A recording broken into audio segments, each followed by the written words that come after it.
سلطان محمود سبکتگین کو 3 باتوں میں شک ہو گیا۔ پہلی بات یہ تھی کہ اسے اپنے والد ناصر الدین سبکتگین کے بارے میں شک ہوا کہ کیا وہ واقعی میرا والد ہے یا نہیں۔ دوسرا اسے شک ہوا کہ نبی دو جہاں صلی اللہ علیہ وسلم نے جو علماء کو انبیاء کا وارث قرار دیا ہے کیا یہ حدیث صحیح ہے۔ اور تیسرا اسے شک ہوا قیامت کے بارے میں کہ کس طریقے سے رب تعالیٰ کائنات کی دوبارہ تخلیق کرے گا اور انسان اور کائنات کی جملہ ہا مخلوق اللہ کی بارگاہ میں حاضر ہوگی اور حساب کتاب ہوگا اور اس جہاں میں جزا اور سزا کا معاملہ ہوگا۔ انہی دنوں میں محمود سبکتگین کو سفر درپیش ہوا۔ دوران سفر اس نے دیکھا کہ ایک طالب علم ہے جو اپنے حجرے کے اندر سبق یاد کر رہا ہے۔ جب اسے کتاب کے اوپر سے دیکھنے کی نوبت آتی ہے تو کیونکہ کمرے کے اندر روشنی نہیں ہے، دیا اور شمع نہیں ہے، تو وہ باہر آتا ہے اور بازار کے اندر دکاندار کی دکان پر جو شمع جل رہی ہوتی ہے اس کی روشنی میں وہ کتاب کو دیکھتا ہے۔ کتاب کو دیکھ کے اوپر سے عبارت پڑھ کے اور پھر کمرے کے اندر چلا جاتا ہے اور اس کو یاد کرتا ہے۔ محمود سبکتگین کو اس طالب علم کی اس حالت زار پر رحم آ گیا۔ اس نے دل میں سوچا کہ میں اتنی عیش و عشرت میں ہوں اور میری عوام اور خصوصاً طلباء جو ہیں وہ اس صورتحال سے گزر رہے ہیں کہ ان کے پاس شمع موجود نہیں ہے، ان کے پاس دیا موجود نہیں ہے۔ تو محمود سبکتگین کے دل کو ٹھیس پہنچی، ترس غالب آ گیا اور اس نے اپنے شمع دان اٹھانے والے فرد کو بلایا۔ اس ملازم سے کہا کہ یہ شمع اور یہ سونے کا تشت اس طالب علم کو دے دو۔ جب شمع اور سونے کا تشت طالب علم کو دیا گیا تو طالب علم بہت زیادہ خوش ہوا اور اس روشنی میں وہ پڑھنے لگا اور سونے کا تشت پا کے وہ بہت زیادہ خوش ہوا کہ میری جملہ ہے ضروریات جو ہیں وہ اس سے پوری ہو جائیں گی۔ محمود سبکتگین کے دل کو بہت سکون ملا۔ وہ اپنے گھر آیا، گھر آ کے خوابگاہ کے اندر سو گیا۔ جو ہی سویا نبی دو جہاں صلی اللہ علیہ وسلم اس کی خواب میں تشریف لائے۔ رسول دو عالم صلی اللہ علیہ وسلم نے محمود سبکتگین سے فرمایا، اے سبکتگین کے بیٹے، اللہ تجھے دونوں جہانوں میں ایسی عزت دے جیسی عزت تو نے میرے وارث کو دی ہے۔ محمود سبکتگین کہتے ہیں جب میں خواب سے بیدار ہوا تو میرے تینوں شکوک و شبہات دور ہو چکے تھے۔ پہلا والد ناصر الدین کے بارے میں شبہ تھا، تو نبی علیہ السلام نے جو میری خواب میں فرمایا اے سبکتگین کے بیٹے، تو اس سے میرا وہ شبہ رفع ہو گیا۔ پھر نبی علیہ السلام نے فرمایا کہ اللہ تجھے دونوں جہانوں میں عزت سے نوازے، تو اس سے جو قیامت کے متعلق میرے نظریے کے اندر گڑبڑ اور شکوک و شبہات شیطان کی طرف سے آ رہے تھے وہ بالکل رفع ہو گئے۔ اور تیسرا نبی علیہ السلام نے فرمایا اللہ تجھے ایسی عزت دے جیسی عزت تو نے میرے وارث کو دی ہے، تو اس سے میرا وہ تیسرا شبہ بھی دور ہو گیا جو نبی علیہ السلام کی حدیث کے متعلق تھا کہ انبیاء کے وارث علماء ہیں۔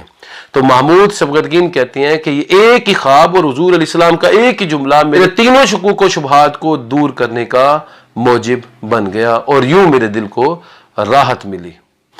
ناظرین گرامی، اس خواب سے جہاں پر محمود سبکتگین کی فضیلت کا معلوم ہوتا ہے، اسی طرح اس خواب سے طالب علم کی مدد، علماء کی عزت اور وقار اور خصوصاً طلباء چاہے وہ دین علم حاصل کر رہے ہوں یا دنیا کا علم حاصل کر رہے ہوں، ان کی خدمت پر اجر کا بھی علم ہوتا ہے کہ ان کی خدمت، ان کی مدد جو ہے وہ کتنے اجر کا سبب ہے۔ تو 100 پہاڑوں جیسی نیکیاں وہ لوگ حاصل کر لیتے ہیں جو لوگ طلباء کی مدد کرتے ہیں، ان کی فیسز ادا کر دیتے ہیں، ان کے ساتھ اچھا سلوک کرتے ہیں، ان کے ساتھ ہمدردی کا برتاؤ کرتے ہیں، ان کو کوئی کتاب خرید کر دے دی، ان کے مدرسہ میں آنے جانے کے لیے سواری کا انتظام کر دیا، تو وہ لوگ واقعی لائق صد تحسین ہیں۔ سومناتھ کا مندر تاریخی اعتبار سے ہندوستان میں بہت اہمیت رکھتا تھا۔ ہندوؤں نے یہ سومناتھ کا مندر کافی صدیاں پہلے بنایا تھا۔ دراصل یہ منات کا وہ بت تھا کہ جو عرب سے نکل کر عجم کے اندر پہنچا اور یہاں ہندوستان کے لوگوں نے وہ بت وہاں سے اٹھایا عرب سے، جبکہ بت شکنی کا معاملہ عرب میں چل رہا تھا، مسلمانوں کی تحریک تھی بت توڑنے کی، تو سومناتھ کا مندر منات بت کی وجہ سے مشہور و معروف ہوا۔ یہ منات کا بت وہی تھا جو عرب سے عجم میں آیا۔ جب عرب کے اندر توحید کا اجالا پھیلا تو اللہ رب العالمین نے مسلمانوں کو یہ طاقت اور ہمت دی کہ وہ بت قدوں کو نیست و نابود کر دیں اور مساجد کو تعمیر کریں۔ تو جب بت قدے نیست و نابود کیے گئے تو منات کا بت کچھ ایسے لوگوں کے ہاتھوں میں آ گیا جن کا تعلق عجم سے تھا، اور وہ وہاں سے بت لے کر عجم میں آ گئے اور ہندوستان میں انہوں نے منات کے بت کو نصب کر دیا اور سومناتھ کا مندر مارز وجود میں آیا۔ ایک رات والی افغانستان محمود سبکتگین کے خواب میں رسول دو عالم صلی اللہ علیہ وسلم تشریف لائے، اور آپ علیہ السلام نے فرمایا سومناتھ کے بت کو اکھاڑ پھینکا جائے۔ محمود سبکتگین نے ہندوستان پر اس سے پہلے 17 حملے کیے تھے لیکن وہ کامیاب نہیں ہو سکا تھا۔ اس خواب کے اندر گویا کہ اسے بشارت دی گئی تھی کہ اگر وہ سومناتھ کے مندر کو اکھاڑ پھینکنے کی نیت سے سفر کرے گا تو رب تعالیٰ اسے فتح نصیب فرمائے گا۔ ہندوؤں نے یہ مشہور کر دیا کہ اگر محمود سبکتگین سومناتھ کے مندر کا رخ کرے گا تو سومناتھ کی دیوی اس کو نشت یعنی تباہ کر دے گی۔ سومناتھ کے مندر کو سنسکرت زبان میں دوارکا کا مندر کہا جاتا تھا۔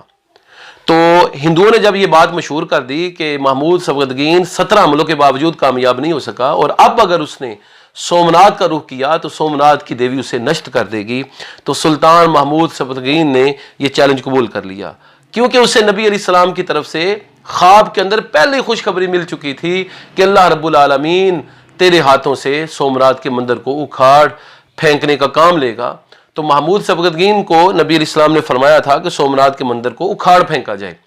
تو یہ خوشخبری محمود سبکتگین کے لیے مزید جوش اور ولولے کا سبب ثابت ہوئی۔ وسیع و عریض علاقے کو فتح کرتا ہوا محمود سبکتگین جب سومناتھ کے قریب پہنچا اور اس کی فوجیں مندر میں داخل ہوئیں تو یہ دیکھ کر حیران ہوئے کہ بت بغیر کسی سہارے کے مندر کے اندر کھڑا ہے۔ کچھ ایسے لوگ بھی تھے جو بڑے ضعیف اعتقاد کے مالک تھے، تو وہ کہنے لگے واقعی ہندوؤں کی بات تو بالکل صحیح ہے، یہ دیکھو بت جو ہے وہ بغیر کسی سہارے کے کھڑا ہے۔ بت کو اس انداز سے کھڑا دیکھا تو لوگ مشورہ کرنے لگے۔ محمود سبکتگین نے حکم دیا کہ مندر کو مسمار کر دیا جائے، ایک ایک دیوار گرا دی جائے، اینٹ سے اینٹ بجا دی جائے۔ دیواروں کا گرنا تھا کہ باری برکم بت جو ہے وہ دڑم سے نیچے آ گرا۔ دراصل یہ مقناطیسی قوت سے بت کو کھڑا کیا گیا تھا۔ آپ کو پتا ہے مقناطیس کے دو رخ ہوتے ہیں، ان کو آپس میں ملائیں تو وہ جلدی جڑ جاتے ہیں، اور مخالف سمتوں میں اگر مقناطیس کو ملایا جائے تو وہ آپس میں ملنے کے بجائے دور دور ہوتے ہیں، ایک دوسرے کو دھکیلتے ہیں۔ تو چاروں دیواروں کے اندر مقناطیس الٹ رخ کے لگائے گئے تھے، اور سومناتھ کے مندر کے اندر بھی مقناطیس الٹ رخ کا لگایا گیا تھا۔ یوں وہ چاروں طرف سے دھکیلا جاتا تھا اور بغیر کسی سہارے کے مقناطیسی کشش کی وجہ سے وہ مندر کے اندر بت کھڑا تھا۔ تو جو ہی دیواریں گری بت بھی دڑم سے گر گیا، کیونکہ یہ مقناطیسی قوت کی وجہ سے تھا۔ محمود سبکتگین نے بت کے ٹکڑے ٹکڑے کر دیے اور نبی علیہ السلام کے حکم کی تعمیل کی کہ سومناتھ کا مندر جو ہے اس کو تباہ کر دیا جائے۔ محمود سبکتگین نے سومناتھ مندر کا نقشین دروازہ بھی، وہ دروازہ جس کے اوپر نقش و نگار بنائے گئے تھے، وہ دروازہ بھی یادگار کے طور پر وہ افغانستان لے گیا۔ صدیوں تک وہ وہاں پر رہا۔ اس کے بعد زار شاہ نے وہ دروازہ دوبارہ ہندوستانیوں کو واپس دیا۔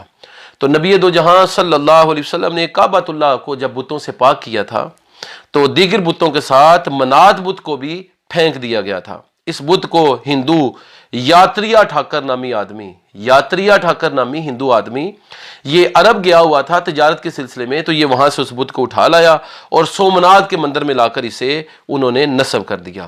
محمود سبکتگین کے ہاتھوں یہ بت ہمیشہ ہمیشہ کے لیے نیست و نابود ہو گیا۔